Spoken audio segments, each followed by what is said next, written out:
Želeli bismo da ovim putem olakšamo roditeljima izbor garderobe koja prati novogodišnje doba. Nalazimo se ispred jedne čarobne kolekcije koje možete nabaviti u svim Menda dečjim radnjama. Aleksandra, koji je brend u pitanju? Ovo gde se mi sada nalazimo, to je brend Kanz, nemački brend. Tu gde stojimo, sad je upravo iza nas nova kolekcija za male bebe od 0 do 24 meseca. Tu je za bebe devojčice i bebe dečake. Kao što vidite, materijali su svi pamučni, kolekcije su veselih boja, jako maštovite, prate jesen, prate zimu, vesele, mekane i zanimljive.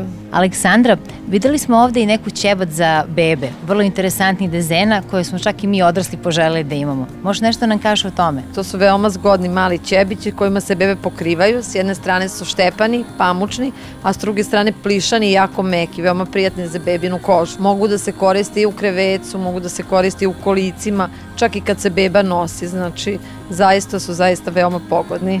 I videla sam da ima više dezena. Pa ima dezena. Dezeni se uglavnom idu prema kolekcijama, a prilagođavaju se znači za devojčice i za dečake. Aleksandra, šta ćemo sa decom koja su prerasla ćebiće? Pa tu kao što vidiš već su stigle jakne za devojčice koje su isto tako veselih boja, mekane, prijatne, veoma tople.